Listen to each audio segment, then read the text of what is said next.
Quels sont les critères à prendre en considération pour choisir son pays d'expatriation? C'est ce qu'on va voir en détail dans cette nouvelle vidéo. Ici, Maxence Rigotier. Donc, juste avant de vous partager 20 critères, je vous invite à cliquer sur le bouton s'abonner juste en dessous pour rejoindre plusieurs dizaines de milliers d'entrepreneurs à succès abonnés à la chaîne YouTube. Donc, si vous me découvrez pour la première fois, j'ai grandi dans une ferme agricole à 20 km de Chalon-sur-Saône dans un petit village de moins de 85 habitants de 0 à 19 ans. Donc, j'ai vécu la première partie de ma vie en France. Ensuite, de fin 2012 à début 2018, je me suis expatrié dans un premier temps à Malte. Et depuis avril 2018, je suis expatrié à Tallinn, capitale de l'Estonie. Et lorsque l'on souhaite quitter la France, lorsque l'on souhaite choisir un pays d'expatriation, de manière générale, on va hésiter avec de nombreuses destinations, Malte, l'Estonie, la Thaïlande, Dubaï, Maroc, l'île Maurice, la Thaïlande, Bali, le Mexique, le Panama, la Suisse, Andorre, etc., etc. On a 197 pays dans le monde et évidemment, les 20 critères que je vais vous partager vont vous permettre d'avoir une checklist et ensuite de savoir si vous désirez, comme moi, de quitter la France pour tout simplement être dans un pays qui vous correspond le plus, eh bien, ça va vous aider en ayant cette petite checklist avec les différents critères. Donc, j'ai pris quelques notes sur mon MacBook Pro pour faire la vidéo la plus synthétique et complète possible. Évidemment, je vous demanderai aussi, quand j'aurai proposé les 20 critères, de me partager vos critères additionnels.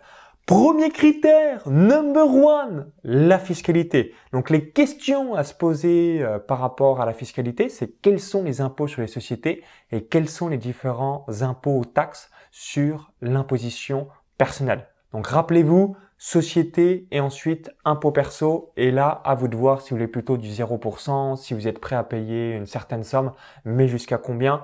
Number one, la fiscalité. Ensuite, critère numéro 2, l'administration.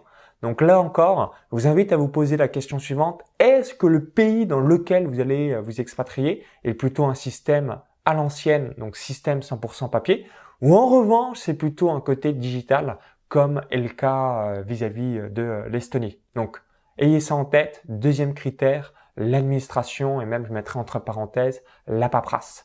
Ensuite, critère numéro 3, le visa. Donc, est-ce que si vous allez dans cette destination, est-ce que vous avez besoin d'un visa quelconque? Est-ce que si c'est un visa, c'est du court terme ou du long terme? Est-ce que c'est facile à obtenir? Donc là encore, si vous prenez une destination qui est dans l'Union européenne, évidemment, vous n'allez pas poser cette question, mais comme on est différent et on veut aller un petit peu partout sur la planète, est-ce que dans le cas d'une expatriation, il y a un visa à obtenir, oui ou non? Ensuite, critère numéro 4, la langue. Donc la question que je vous invite à vous poser, c'est quelle langue parlez-vous? Donc si vous visionnez cette vidéo, déjà vous parlez comme moi le français. Est-ce que vous savez parler espagnol, anglais ou encore que sais-je? Donc là aussi, ça va être un atout ou un inconvénient en fonction du pays d'expatriation que l'on souhaite avoir. Donc si tout simplement vous savez parler, vous avez des bases en anglais, ce qui est la langue internationale aujourd'hui, eh bien ça va vous permettre d'avoir des champs de perspective additionnels. Donc rappelez-vous, quelle langue parlez-vous aujourd'hui? Ensuite, critère numéro 5, la monnaie. Donc en fonction, là encore, du pays que l'on choisit, chaque État a plus ou moins une monnaie qui est différente. Donc on a des gros blocs, les États-Unis, le dollar américain, l'Europe, une bonne partie de l'Europe, c'est l'euro, etc., etc. Évidemment, là encore, on va être soumis si on est dans un pays, par exemple, qui est différent de l'euro, au taux de change, et comme c'est du cercle de non-influence, soit on peut avoir du bol et augmenter son pouvoir d'achat grâce à ce taux de change, ou inversement, soit on peut finalement pas avoir de bol et du coup réduire ses efforts, donc son patrimoine ou même son entreprise, à un bénéfice beaucoup moindre par rapport à ce qu'on devrait avoir à cause de cette monnaie. Donc là aussi, regardez bien parce que financièrement, ça peut faire une grosse différence. Et du coup, comme c'est du cercle de non-influence, c'est juste l'aspect chance qu'on va éviter par rapport à nos finances, mais c'est important de l'avoir en tête. Ensuite, critère numéro 6, la sécurité du pays. Donc, est-ce que par rapport à votre situation personnelle, donc que vous soyez célibataire, que vous ayez des enfants ou non, si vous êtes une femme, Donc, si vous êtes une femme, est-ce que vous vous sentez importuné? On va vous demander, c'est quoi ton 06? Ou en revanche, si vous êtes un couple, ou même avec des enfants, une famille, donc du coup, est-ce que vous vous sentez à l'aise de laisser vos enfants directement dans le pays où vous avez décidé de vous expatrier? La même chose par rapport à l'éducation. Est-ce que le niveau scolaire requis est plutôt bon? Alors, il est assez désastreux. Donc, rappelez-vous, 6e critère, la sécurité du pays. Ensuite, 7e critère, le climat. Donc là, la question que je vous invite à vous poser, est-ce que vous, c'est indispensable d'avoir du soleil? En revanche, vous aimez avoir un petit peu de fraîcheur parce que vous avez grandi à la montagne ou encore que sais-je. Donc là encore, dites-vous combien il y a de jours d'ensoleillement par rapport à la destination que vous voulez avoir. Et puis ensuite, à vous de voir aussi si c'est indispensable, oui ou non, le soleil. Ensuite, critère numéro 8, le coût de la vie. Donc, si vous êtes comme moi avec différentes entreprises sur Internet, finalement, on peut être n'importe où sur le globe. Et comme on peut être n'importe où, quel que soit là où on le désire sur la Terre, à partir du moment où on a une connexion Internet, donc ce qui signifie partout aujourd'hui, eh bien, là encore, autant peut-être en fonction de vos finances, de votre budget, aller dans un pays où le coût de la vie est moindre par rapport à ce que vous avez vécu aujourd'hui. Ou inversement, si vous êtes très à l'aise financièrement, peut-être que vous pouvez vous dire, OK, la Suisse, ça peut être fait pour moi ou encore une autre destination. Donc, coût de la vie, réfléchissez là encore au coût caché avec certaines destinations. Donc, je pense aux assurances privées, je pense aux écoles internationales si vous avez des enfants, etc., etc. Ensuite, critère numéro 9, la connexion Internet, donc la qualité de la connexion, donc l'exemple de l'Estonie, 0,5 gigasecondes à 1 gigaseconde, donc c'est une véritable fusée. Si vous voulez faire Instagram Live, YouTube Live, Webinar, LinkedIn Live, etc., etc., tous les réseaux, plus avoir un webinar en même temps, plus réaliser des uploads de vidéos, comme la connexion est une fusée, merveilleux. Donc tous les pays, malheureusement, ne sont pas encore équipés parfaitement pour avoir une connexion qui va très très vite. Là, je vous invite à utiliser un site qui s'appelle Speedtest, qui est tout simplement gratuit et ce qui vous permet d'avoir concrètement la qualité de la connexion Internet, idem par rapport au lieu d'habitation que vous allez choisir. Ensuite, critère numéro 10, les processeurs de paiement. Donc, si vous vendez différentes formations, donc quels que soient les produits et services que vous pouvez vendre sur Internet, est-ce que pour vous, c'est indispensable d'avoir Stripe et PayPal? Parce que là encore, si vous allez dans un pays, mais c'est compliqué d'encaisser l'argent de vos clients, parce que les processeurs de paiement sont proches de l'inexistant ou alors il n'y en a pas du tout, là encore, ça peut être un frein évidemment à votre entreprise, votre business. Donc, rappelez-vous, les processeurs de paiement, qu'est-ce qui est disponible par rapport au pays que vous allez choisir. Ensuite, critère numéro 11, les rencontres amoureuses. Donc là, évidemment, ça va dépendre si vous êtes célibataire ou en couple. Si vous êtes en couple, ça va évidemment pas vous intéresser. En revanche, si vous êtes célibataire et que vous voulez avoir finalement l'homme ou la femme de votre vie, est-ce que c'est un pays propice par rapport aux rencontres? Ensuite, critère numéro 12, l'éducation des enfants. Donc généralement, quand on a des enfants, on va se poser les deux questions suivantes. Est-ce qu'il y a des écoles francophones? Donc je pense notamment si vous avez des enfants qui ont peut-être 7 ans, 10 ans, 14 ans, parce que c'est peut être un peu trash pour eux si ils savent parler que français et de se retrouver dans une autre langue qui n'a rien à voir. Et ensuite, autre question, quel est le niveau d'éducation? Est-ce que vous êtes plutôt en mode école Montessori? Est-ce que vous êtes plutôt unschooling? Est-ce que vous êtes plutôt système classique? Donc c'est propre à chacun aussi une nouvelle fois. Et c'est une question à vous poser parce que si vous avez des enfants, évidemment, j'imagine que vous voulez le meilleur pour eux. Et si vous voulez le meilleur pour vos enfants, c'est important d'avoir une éducation qui soit au top. Ensuite, critère numéro 13, les habitants. Donc, quel est votre ressenti, votre feeling par rapport aux gens locaux?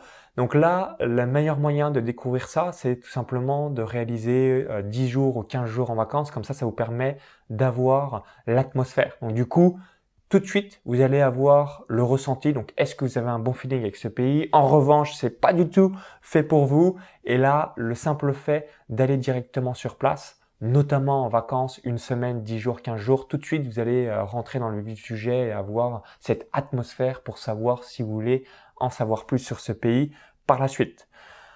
Critère numéro 14, la nourriture. Donc, est-ce que vous êtes plutôt vegan, végétarien? En revanche, vous êtes plutôt viandard. Donc, en fonction, là aussi, de vous-même, quelle est votre relation par rapport à la bouffe? Est-ce que vous voulez avoir bien des bons restaurants ou alors c'est secondaire pour vous?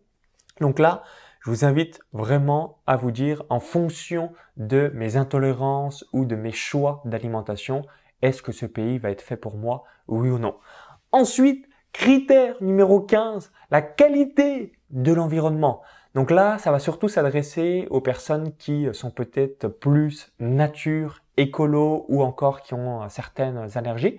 Pour vous donner une petite anecdote, j'avais un membre de mon mastermind en 2020 qui avait des allergies et comme en Estonie, la qualité de l'air est l'une des meilleures du monde, qu'est-ce qui s'est passé? Il n'avait plus du tout d'allergie. Et en revanche, peut-être qu'en fonction de votre corps, eh bien, à certaines destinations, ça va être une cata et du coup, vous allez être plus ou moins tout le temps malade. Donc, rappelez-vous, qualité de l'air, est-ce qu'il y a une grande pollution? Donc, la pollution est-elle forte? Et deuxième question à vous poser, les espaces verts sont-ils nombreux dans la ville que vous ciblez? Ensuite, critère numéro 16, le logement. Donc là encore, en fonction du pays, est-ce que c'est un système à l'ancienne comme la France où il faut des cautionnaires, des fiches de paye et remplir un gros classeur pour avoir un logement?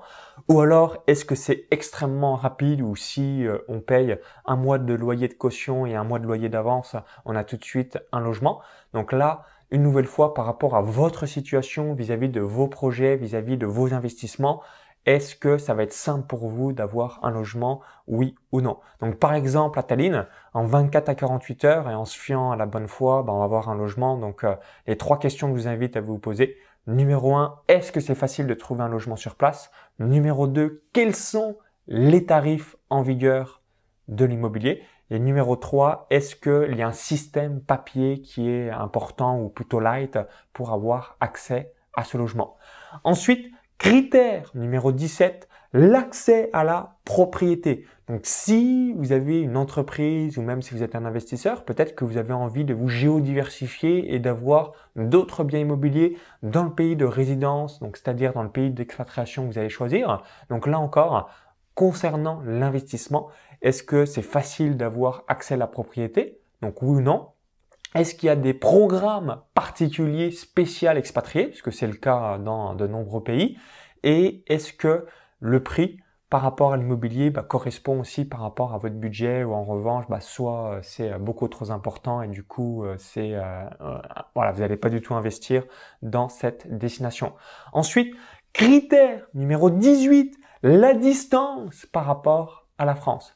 Donc là encore, moi c'est un choix que j'ai réalisé, c'est de rester en Europe. Donc quand j'étais à Malte ou aujourd'hui en Estonie, puisque à chaque fois que je dois aller en France, ça soit pour mes propres séminaires, mastermind, que je dois réaliser des tournages vidéo avec des clients, que je dois revoir ma famille ou même des amis, je sais qu'en 2-3 heures de vol, hop, je suis directement en France et surtout c'est assez facile parce qu'il n'y a pas de décalage horaire. Donc du coup, plutôt pratique. Donc la distance par rapport à la France, souvenez-vous, est-ce que vous avez un décalage horaire ou non et quelle est la durée de vol? Est-ce que c'est rapide ou c'est plutôt long?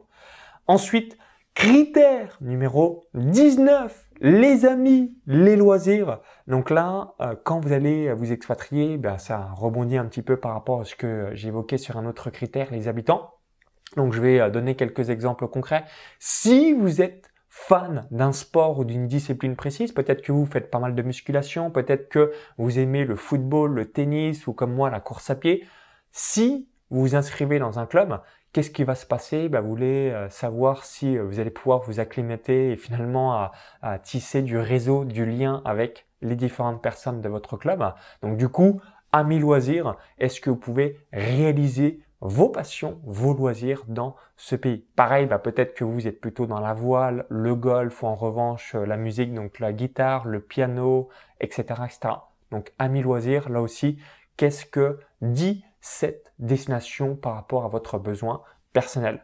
Et ensuite, critère numéro 20, le passeport additionnel. Donc, si un jour la France commence à taxer sur le passeport, eh bien, ça peut être intéressant évidemment d'avoir un passeport additionnel. Donc, en fonction des pays d'expatriation que l'on choisit, de manière générale, en fonction de la durée de résidence, ça peut être 3 ans, 5 ans, 10 ans ou peut-être parfois même une somme d'argent. On a une autre nationalité, donc une nationalité additionnelle, et ce qui permet d'avoir un double ou triple passeport. Et du coup, si un jour il y a des changements de règles, comme vous le savez, la politique régulièrement, les lois changent, et du coup, vous avez un backup, une sécurité par rapport à ça.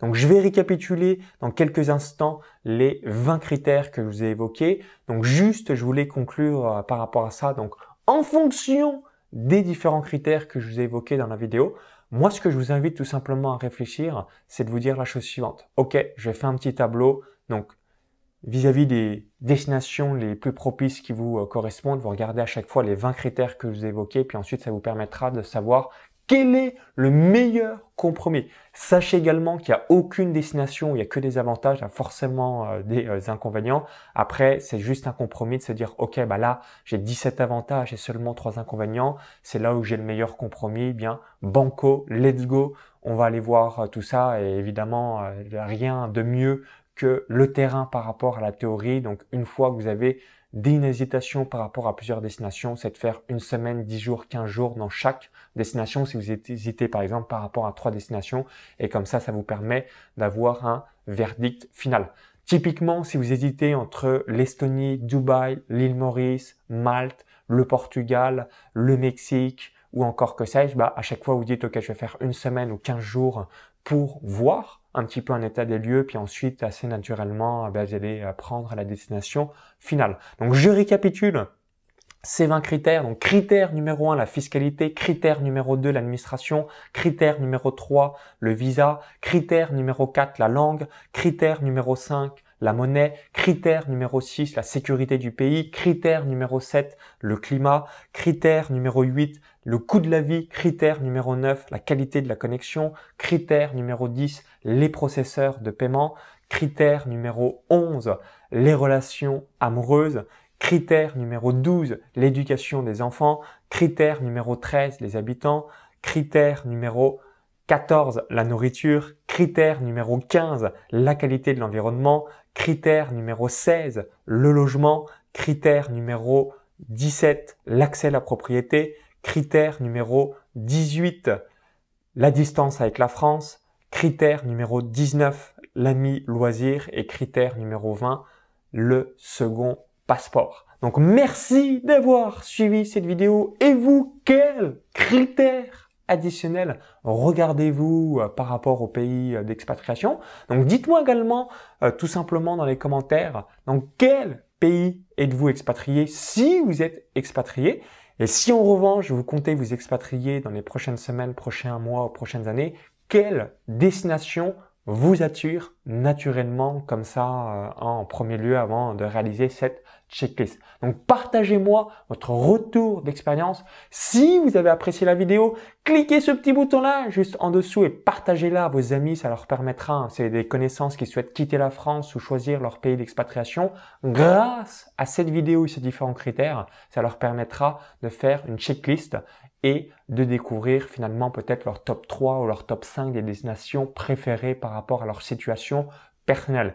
Pour vous remercier d'avoir visionné cette vidéo, je voulais vous offrir un cadeau. Donc ce cadeau de bienvenue, c'est une formation offerte où j'explique donc comment créer une société à l'étranger, comment optimiser sa société, comment optimiser sa fiscalité et avoir des comptes bancaires dans des autres pays. Donc, pour recevoir cette formation offerte directement dans votre boîte mail, il y a un lien dans la vidéo YouTube. Vous cliquez sur ce lien, ça va vous rediriger vers une autre page. Il suffit juste d'indiquer votre prénom et votre adresse email, i comme info ou encore tout est dans la description juste en dessous. Et je vous dis à tout de suite directement dans votre boîte mail. Donc, bonne formation offerte concernant l'expatriation et au plaisir pour de prochaines vidéos. Bye bye!